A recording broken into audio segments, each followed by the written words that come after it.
Atenção! O programa a seguir é uma produção independente e o conteúdo nele veiculado é de total responsabilidade de seus idealizadores.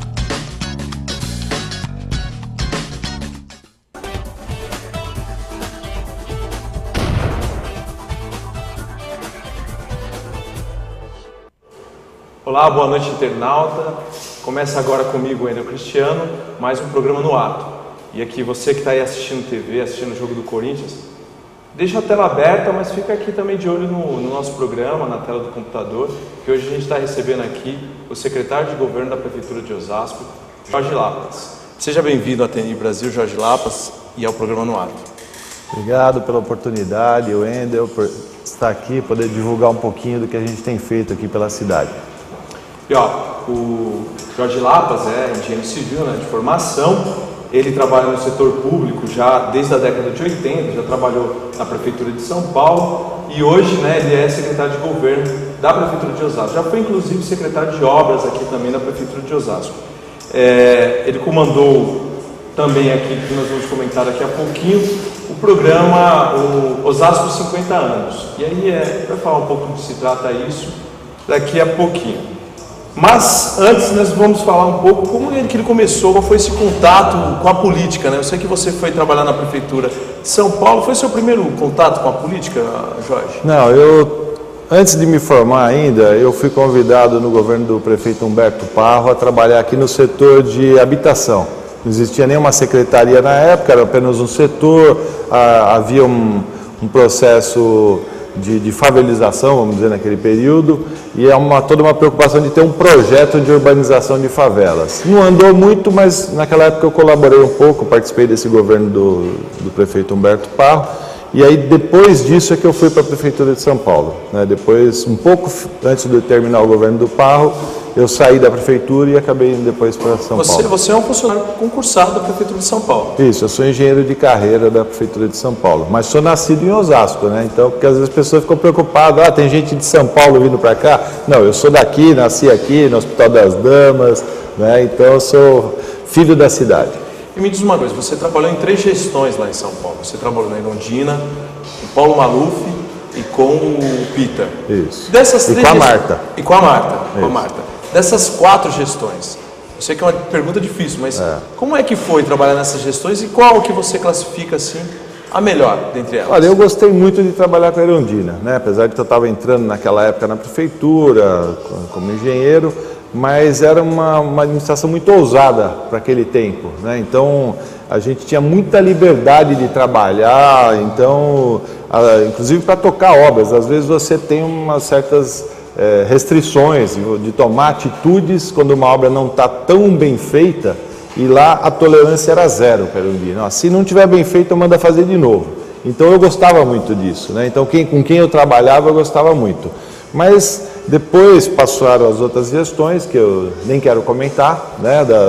Mas eu quero comentar sobre essas gestões, porque você é engenheiro civil, o Maluf sempre pregou que era um tocador de obra, mas não era favorável ao engenheiro civil naquela época? O que acontece é assim, eu trabalhava numa regional, né? Depois virou subprefeitura com a Marta, mas era uma regional. Enquanto a Irondina estava, havia uma descentralização dos recursos.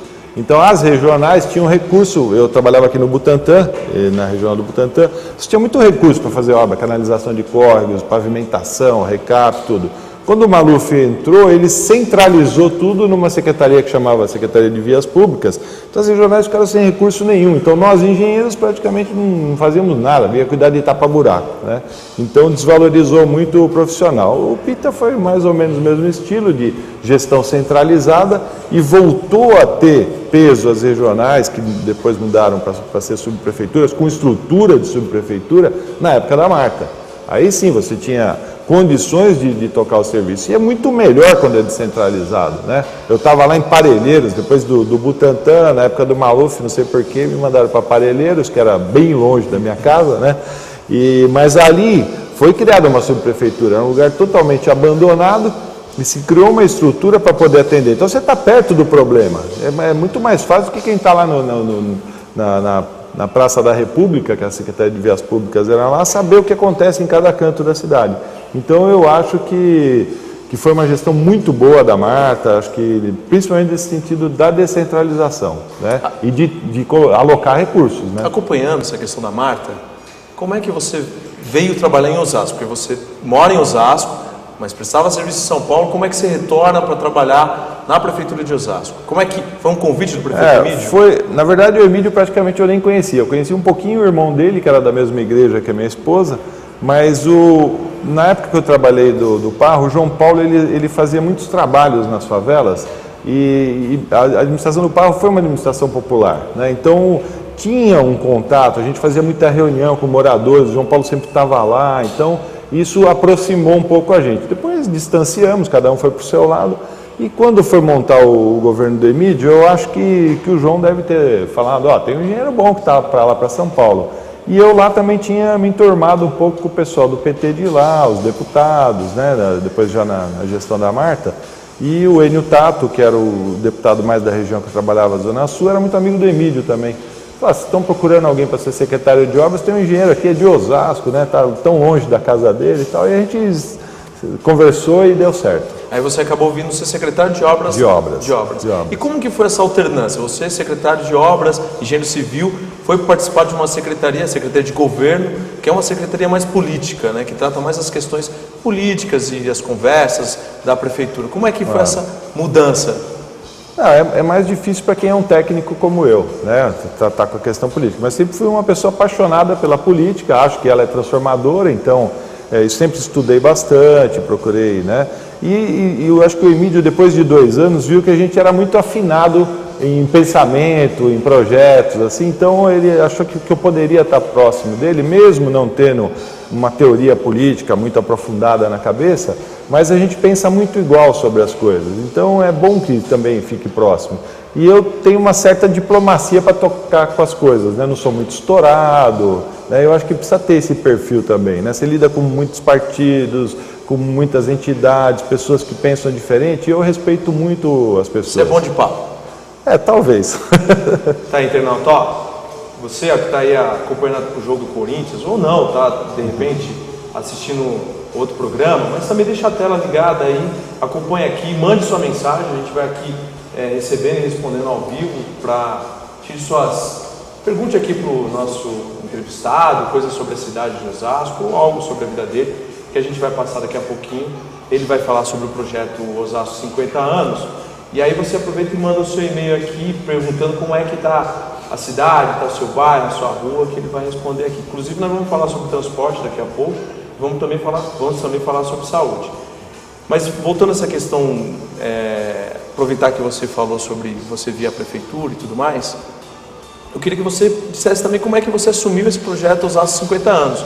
Porque é um projeto que veio da Secretaria de Governo, depois que você veio para a Secretaria de Governo, assumiu, tocou isso durante 5 anos, né, que foi os 5 anos, e deve tocar ainda mais algum tempo devido à dimensão desse projeto. Eu queria que você falasse como surgiu e por que surgiu esse projeto. A ideia surgiu do prefeito, né? O prefeito Emídio, no começo de 2007, que eu fui para lá, mais ou menos nessa época, ele já não tinha nem terminado o primeiro mandato dele, né? Foi 2005, 2006, já em 2007 ele falou, a gente precisava começar a pensar nos 50 anos da cidade, mas não pensar na festa, como ele mesmo fala, precisamos pensar como que nós queremos chegar no cinquentenário. Então ele sempre é uma pessoa muito democrática, falou, precisamos discutir isso com a cidade, chamar a cidade para discutir o que ela pensa, quais são as vontades, quais são os sonhos da cidade. E aí, como Osasco sempre foi uma cidade muito participativa, né, e foi lançar o desafio e receber rapidamente o retorno. Então foi lançado o projeto, eu lembro, foi um evento até pequeno, né, nós convidamos pessoas mais ilustres da cidade, de segmentos, né, seja sindicalistas, pessoas de vários tipos de vários setores dessa sociedade. A gente fez o lançamento na Escola de Artes, tinha lá umas 100 pessoas mais ou menos, e a partir dali as pessoas começaram a ter vontade de participar. Então foram feitos os seminários, teve seminário de ter 1.000, 1.200, 1.500 pessoas participando e trazendo ideias, e discutindo, debatendo os temas, né? Foi muito bem coordenado também pelo jornalista Roberto Espinosa, uma pessoa muito séria. e esses projetos, às vezes, eles tendem a começar, daqui a pouco se acabar no meio do caminho, né? Então, acho que ele conduziu muito bem também, questão de horário, de reunião, não deixar a pessoa faltar, não deixar a peteca cair, né? E aí foi caminhando e levantando metas, né, dos vários setores. Metas para os próximos 50 anos da cidade. A ideia era projetar a cidade para os 50 anos, mas começa a se sonhar bastante, né? Então, muitas metas um pouco ambiciosas, que não daria para em 5, 6 anos a gente conseguir atingir. Eu quero falar sobre essas metas. Há metas que são importantes, que foram, a população participou e colocou no projeto de 50 anos. Quero falar de duas. Primeira delas, a revitalização do centro da cidade. Queria que você pudesse falar um pouco, porque a gente está vendo uma transformação do centro da cidade. Muitas pessoas reclamam que a obra está demorando um pouco. Tem um prazo para isso se encerrar? As pessoas já podem contar com aquele visual bonito que vai ficar, como está na placa? Quanto tempo isso vai levar? Então, a dificuldade maior dessa obra não foi só questão financeira, porque a gente conseguiu recurso do governo federal, né? Tem deputados que apontaram emendas para ajudar em termos financeiros, mas toda obra que você precisa fazer desapropriações, complica um pouco, né? Então hoje nós estamos numa fase que o Largo, você pode ver que ele está bem acelerada a obra, mas a Rua da Estação, que nós começamos lá atrás, ainda nós estamos de, sei lá, 100 imóveis que tinha, nós estamos com 4 com problema ainda, porque a prefeitura tem que fazer uma avaliação justa, mas aí às vezes o proprietário acha que vale mais, e aí ele entra na justiça, questiona o valor, e a gente tem que ir lá debater para chegar num acordo. A gente também não pode falar assim, vamos topar qualquer valor, porque nós não estamos tratando com dinheiro nosso, né? Dinheiro do povo. Então precisa pagar o valor justo. E isso acaba às vezes atrasando a obra. Mas eu tenho certeza que até o meio do ano nós vamos estar entregando a obra completa. Aproveitando que a gente está no centro, e o calçadão? Tem um projeto também de modelar todo o calçadão, né? Inclui o calçadão e a primitiva também. Os principais centros comerciais de São Paulo, você já vi projetos que é uma revitalização até com coberturas. Qual o prazo que você tem para que essa obra comece? Porque a gente não viu até agora nada ali no centro. Não, então, o calçadão, na verdade assim, os recursos são diferentes, né? Você tem o recurso para ampliação da Rua da Estação, para o alargamento dela, é um recurso que a gente conseguiu com a própria iniciativa privada, com o Shopping União, quando eles construíram, eles ficaram comprometidos a fazer esse alargamento. Então não entra dinheiro municipal e nem federal, né? A obra do Largo são emendas parlamentares e o calçadão e a primitiva vai começar agora, mais alguns dias, deve estar iniciando a obra de troca de todo o piso do calçadão, a questão de drenagem, que ainda nós temos problema de drenagem ali, a iluminação será trocada também, né? Então o calçadão será refeito e a primitiva também será refeita, as calçadas, nessa questão de acessibilidade que é importante, e só não a cobertura do calçadão, que isso é uma negociação junto com os próprios comerciantes ali, porque eles precisam participar disso. Então a remodelação do piso, que muita gente reclama, pessoas que ou são pessoas idosas ou têm alguma dificuldade de locomoção, então elas reclamam que tem muito degrau ainda, um buraco, porque às vezes vai fazer um reparo, a Sabesp não repara direito, né? Então algum afundamento, então será todo refeito agora, deve começar nos próximos dias a obra. Tá aí. Jorge Lapas está falando um pouquinho dos nossos 50 anos, também de alguns probleminhas aí, até nas obras relacionadas a esse projeto. E você que tem suas perguntas, manda para nós aqui. Estamos recebendo já vários internautas, estão mandando aqui algumas perguntas. Mande a sua pergunta também, que depois do intervalo nós vamos perguntar para ele sobre transporte e saúde na cidade. Fique ligado aí.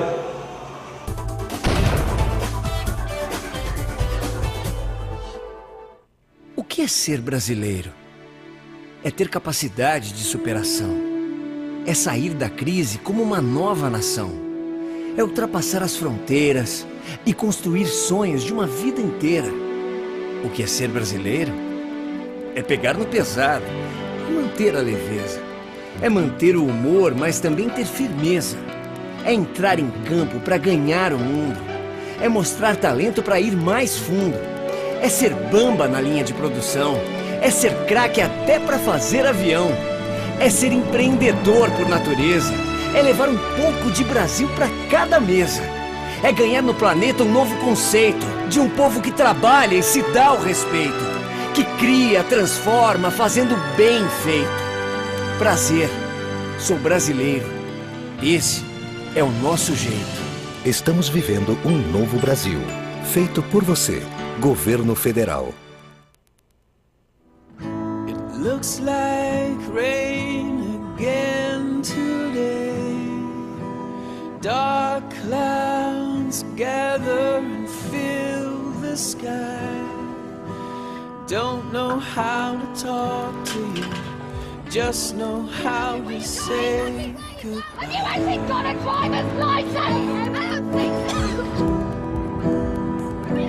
Go back where you came from. Learn to speak English. Go back where you came from.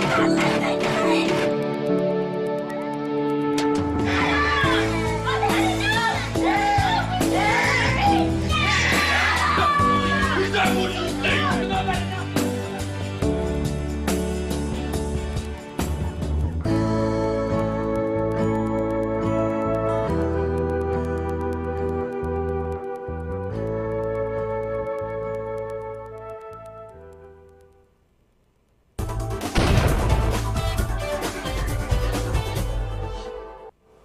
Estamos de volta para o programa No Ato, hoje recebendo aqui no estúdio da TNI Brasil, Jorge Lapa, secretário de Governo da Prefeitura de Osasco. Ele está falando um pouquinho aqui para nós do projeto Osasco 50 anos, a gente falou no primeiro bloco, e agora vai falar um pouco de transporte, e se der tempo a gente fala sobre saúde. Então você que está aí ligado na TNI Brasil, mande a sua mensagem para nós, que a gente vai responder aqui ao vivo. Quero já mandar um abraço para a Abigail Silva, que está nos acompanhando, o Anderson Bispo, o Eliu de Araújo, a Juliana Curvelo, e a Josiane Batista. Um beijo para a Josiane. Vou perguntar já para ele, mas eu quero entrar aqui na questão de transporte, porque a gente emenda aqui com as perguntas que estão vindo dos internautas, que você está enviando para nós. Jorge, Osasco cresceu, a economia do Brasil cresceu, a população está gastando mais, está comprando carros, e a cidade vive um grande problema de trânsito, né? Há um problema de mobilidade urbana. Eu queria perguntar algumas coisas para você relacionadas a isso. Primeiro, o transporte público em Osasco, ele é um transporte antigo, suas linhas são antigas. Nesses 7 anos de governo, não foi construído um metro, pelo menos que eu saiba até o momento, um metro de corredor de ônibus. O trânsito, as pessoas estão utilizando mais os carros na cidade, a cidade é cortada também por outras pessoas que moram em outras regiões por causa dos pedágios que cercaram Osasco. E recentemente vocês implantaram aqui uma proibição de transitar caminhões durante alguns horários. Uma pergunta: você acha que as leis, né, proibitivas podem melhorar o trânsito em Osasco? E quais os planos da Prefeitura de Osasco para tentar sanar esse gargalo que hoje a cidade tem? Não, com relação à restrição, ela é necessária nesse momento, né? Você não tem como... você tem que acompanhar a evolução das coisas. Quando São Paulo faz a restrição de caminhões, se você não fizer isso em Osasco, você tem que imediatamente fazer.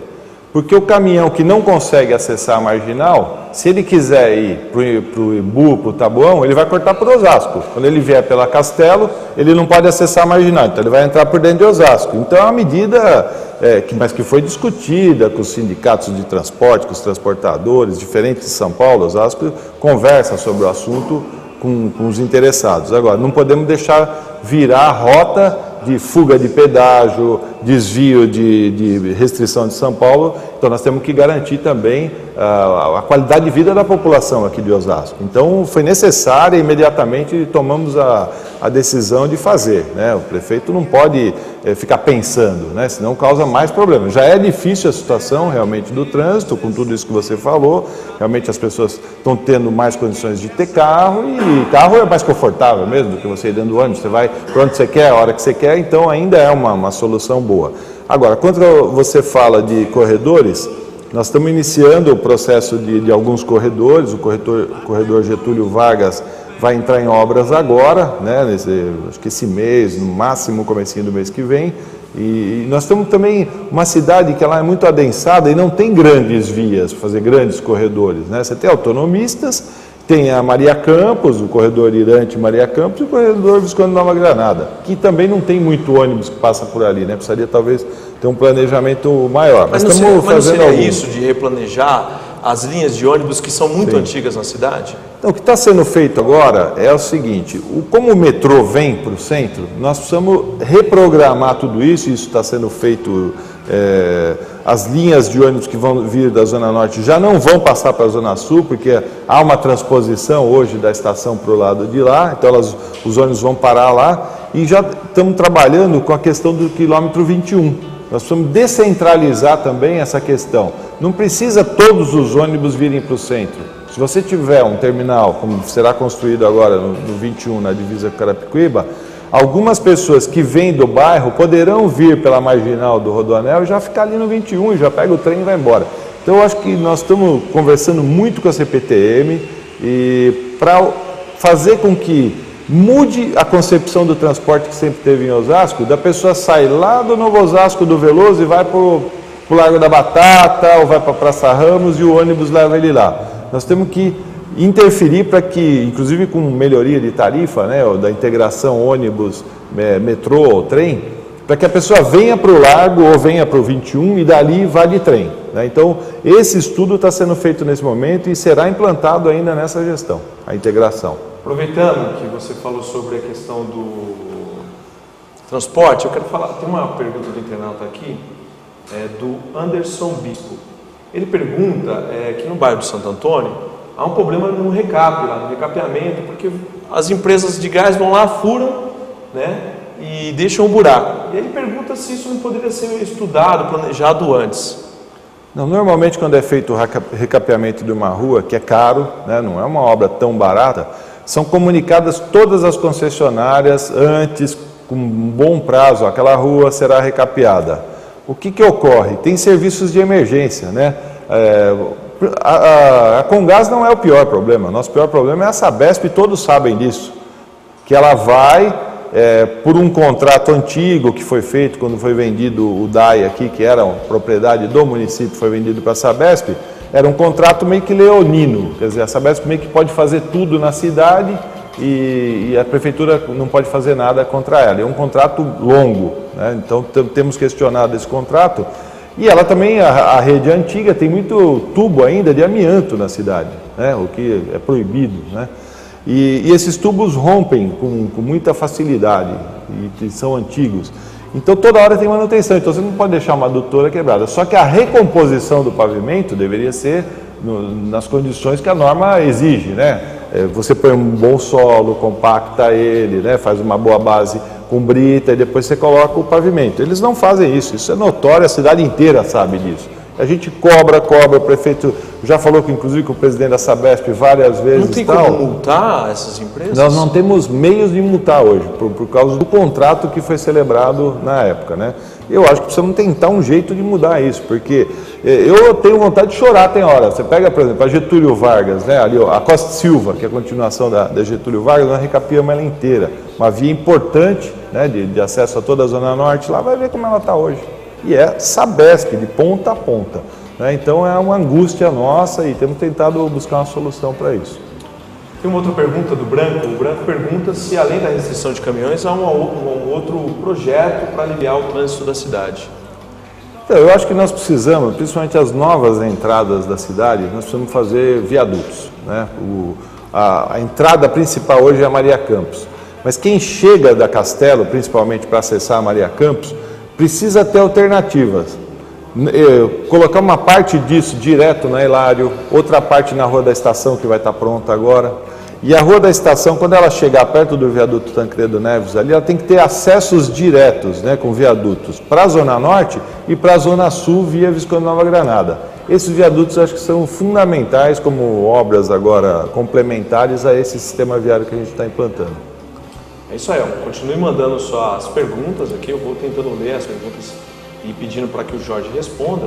Quero mandar um abraço aqui para o Oscar Buriti, a Abigail que está mandando um monte de e-mails. Obrigado, Abigail, pela audiência.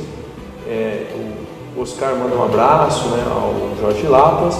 Jorge, aproveitar, que você está aqui conosco, a cidade de Osasco ela também tem um problema grande com a questão de saúde, que é comum em muitas cidades do país. Porque a saúde é um problema, falta recursos às vezes, má gestão. E Osasco, há uma reclamação muito grande, principalmente estrutural em algumas UBSs, falta de médicos. Há uma reclamação, inclusive, do Hospital Central ter se tornado uma OS. Queria que você pudesse fazer uma pincelada sobre esse assunto, porque acho que os nossos internautas gostariam de também tomar conhecimento do que a Prefeitura está fazendo para poder sanar esse problema. Olha, a Prefeitura de Osasco tem investido já há um bom tempo, eu não sei te precisar quando iniciou, mas é coisa de uns 3 anos, na questão da saúde preventiva.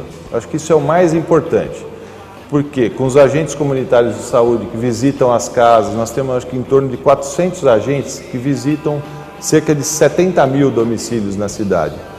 Isso é o importante, né? Se você trabalhar só com a emergência, com a pessoa que já está doente, você nunca vai sair desse círculo vicioso da doença. Então nós temos trabalhado muito a questão da prevenção, investimento pesado, não é pouca coisa, você ter 400 agentes, você tem veículo, você tem medicamento que você leva na casa de quem não pode ir até o posto de saúde, então a gente tem investido muito nisso. Agora, nós estamos investindo quase que 30% do orçamento do município em saúde.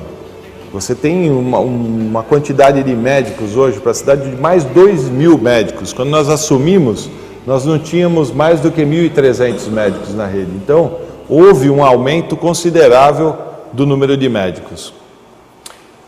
Olha, tem uma outra pergunta aqui da Josiane, aproveitando essa questão da saúde. Ela fala, né, a Josiane, minha amiga, novamente vou mandar um beijo para ela. Ela faz uma pergunta grande, vou tentar resumir aqui para você, Jorge. Sobre a remuneração dos profissionais da saúde, né, qualificados. Ela avalia que é baixa no sentido geral, né? E isso tem muita queixa, tanto dos profissionais como da população, porque isso afugenta eles da cidade. Existe um plano de carreira, um plano de aumento salarial para esses profissionais? E como é que a Prefeitura faz para contratar esses profissionais para que eles fiquem aqui na cidade e prestem um serviço de qualidade? A gente tem, no decorrer dos anos, tem tentado melhorar o salário, principalmente do pessoal da saúde, e recentemente nós criamos um prêmio incentivo, porque o serviço público ele precisa criar outros mecanismos de remuneração que também tragam um benefício para o funcionário, mas que também a gente possa cobrar um pouco da qualidade do serviço. Então nós criamos o prêmio incentivo, que é uma avaliação que é feita do funcionário, se ele tem boa frequência, se ele atende bem os pacientes, seja da área que for. Ele está mais focado hoje na área do médico e do atendente de enfermagem, né? do enfermeiro, do atendente de enfermagem, do auxiliar de enfermagem. Mas eu acho que a gente deveria progredir nesse sentido, de ir aumentando o salário, mas cobrando também do funcionário um bom atendimento. Então, o prêmio incentivo, eu acho que ele deveria talvez ir se reajustando os seus valores para cada vez o funcionário poder prestar um melhor atendimento. Estou vendo aqui, é a sua oportunidade de repente fazer aquela cobrança que você não reclama para o vizinho e tal.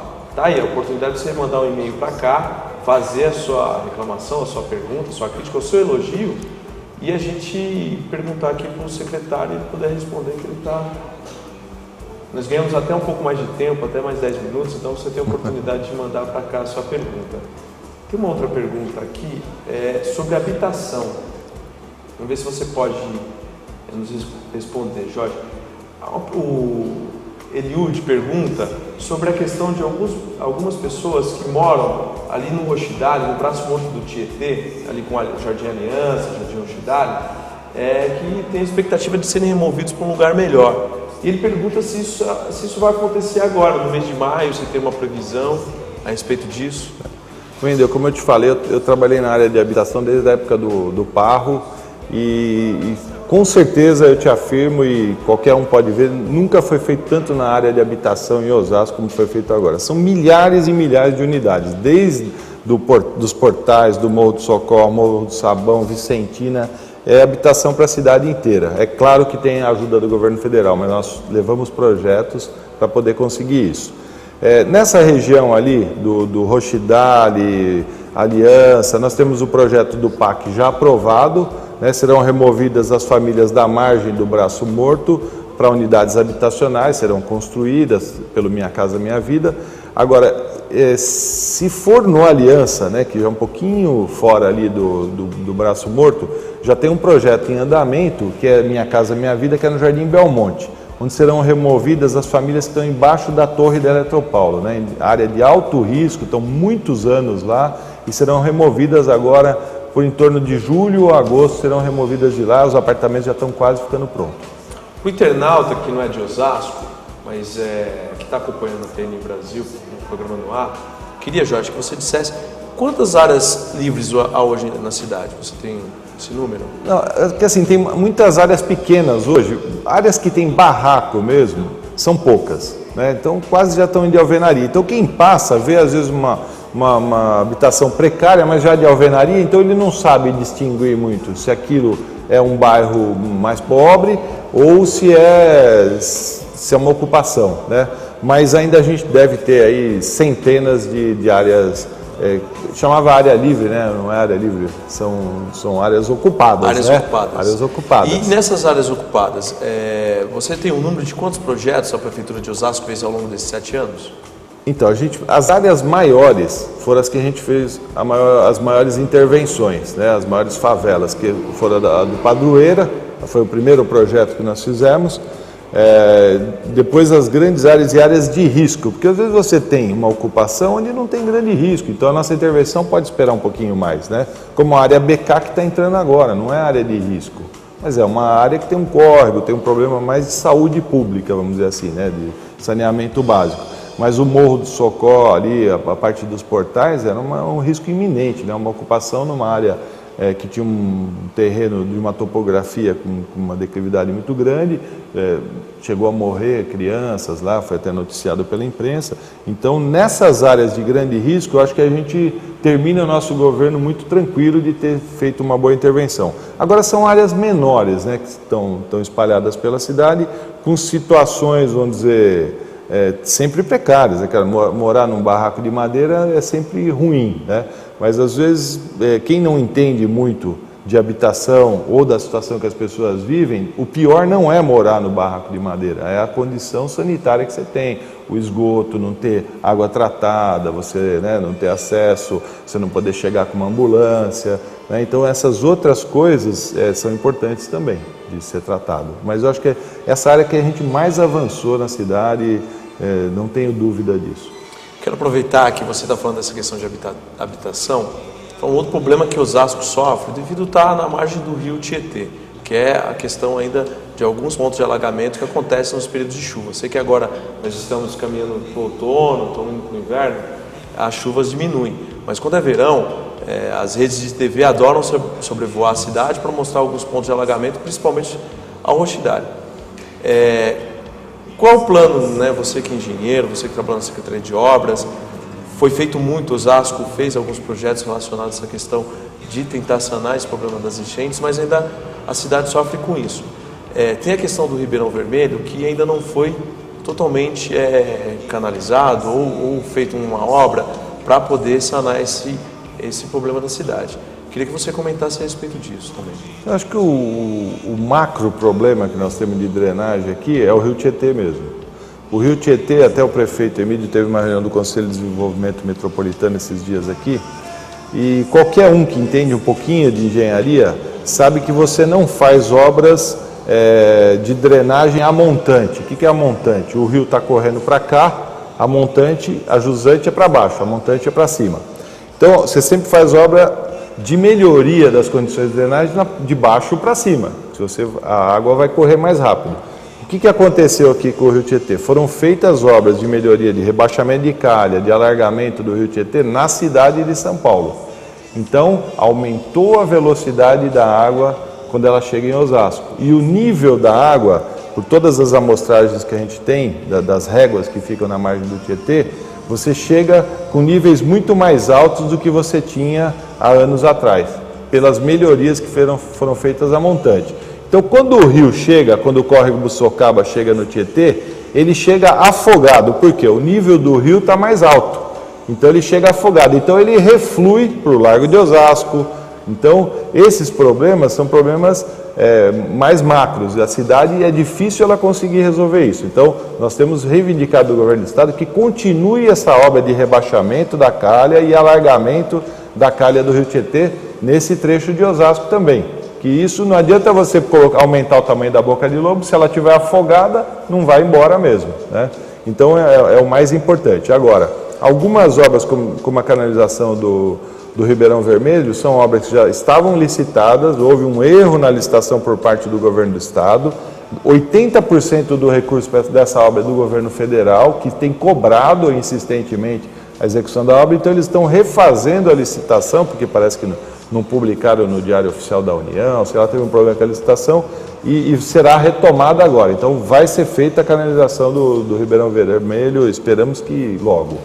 Tá, olha, eu estou recebendo ainda mensagem, eu quero agradecer o Anderson Bispo, que mandou uma nova mensagem, não vai dar para responder porque o nosso tempo está se acabando. Agradecer também o Sissu, que sempre está aqui junto com a gente, parabenizando o programa. E assim, nós vamos para as considerações finais, mas eu quero, nessas considerações finais, Jorge, que você me responda algo que acho que todo internauta que está nos acompanhando agora está se perguntando. Você colocou o seu nome para ser candidato a vice aqui em Osasco? Não. Ou as pessoas colocaram por você? Acho que a política é um pouco isso, né? Você nunca pode ser candidato de si mesmo, né? Às vezes as pessoas que acreditam naquilo que você está defendendo, acho que seria importante você... eu sou uma pessoa de bastidores, ainda você me conhece, né? Eu gosto mais de estar ali, como no trabalho que eu faço, ou como secretário de obras, né? Eu prefiro estar nos bastidores, mas nunca me furtaria a colaborar com a cidade ou com o projeto político que a gente defende. Tá aí, o programa No Ato recebeu hoje o secretário de Governo da Prefeitura de Osasco, Jorge Lapas. Obrigado, viu, Jorge, por você ter aceitado o nosso convite, estar aqui nessa noite na TN Brasil, responder as dúvidas dos nossos internautas. E você, na próxima semana, quiser acompanhar de novo o programa, às 10 horas, às 22 horas, nós vamos receber aqui a banda Antíqua. Então, fica ligado, acompanha a gente, manda sua mensagem e vai estar disponível no YouTube também, né? Se você quiser retransmitir para algum amigo, para alguma pessoa, vai estar disponível no YouTube para você fazer isso. Aquele abraço e até quarta-feira que vem.